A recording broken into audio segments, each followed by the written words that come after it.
ఆలు sweet potato paratha చేస్తున్నాను. 1 spoon oil వేసి చిటికెడు సాల్ట్ వేసి కలిపి పెట్టాను. ఇలా కలుపుకొని పక్కన పెట్టుకోవాలి 15 నిమిషాలు.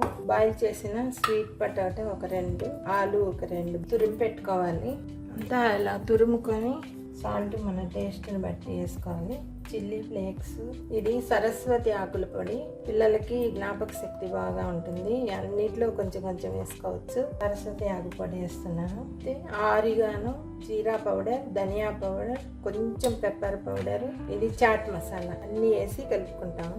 దాంట్లోనే కొంచెం అల్లం ముక్కలు సన్నగా కట్ చేసినవి, ఒక చిల్లీ, సన్నగా పచ్చిమిర్చి, కొంచెం పుదీనా, కొత్తిమీర కొంచెం ఎక్కువ వేసుకుంటున్నాము. ఇదంతా మిక్స్ చేసుకొని ఈ ఉండలు చేసి పెట్టుకున్నాము.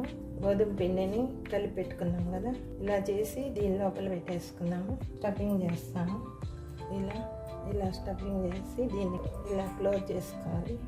దీని మీద కొంచెం ఆయిల్ వేసి ఇలా కొంచెం ఆయిల్ వేసుకొని మందంగా రుద్దుకోవాలి. పరాటా చేసుకునేటప్పుడు కొంచెం మందంగా ఉంటే బాగుంటుంది. ఇలా స్మూత్గా ఉంటే పిండి బాగా చేసుకోవచ్చు. పెనం వేడెక్కిన తర్వాత ఇది వేసుకోవాలి. కొంచెం మీడియం ఫ్లేమ్లో పెట్టుకొని కాల్చుకుంటే బాగా వస్తాయి. ఒకవైపు కాలిన తర్వాత కొంచెం ఇలా తిప్పించుకోవాలి. ఇలా 2 వైపులా కాలిన తర్వాత కొంచెం ఇలా నెయ్యి వేసి అయినా కాల్చుకోవచ్చు, లేదంటే ఆయిల్ వేసి కాల్చుకోవచ్చు. మంచి కలర్ వస్తాయి, పొంగుతాయి. ఇలా మంచి కలర్ వచ్చాక తీసేసుకోవాలి. ఇలాగే అన్నీ చేసేసుకున్నాము. ఇలా అప్పటికప్పుడు రౌండ్లు వేసుకొని గోధుమ పిండి కాల్చుకునేటప్పుడే చేసుకోవాలి, లేదంటే విరిగిపోతాయి.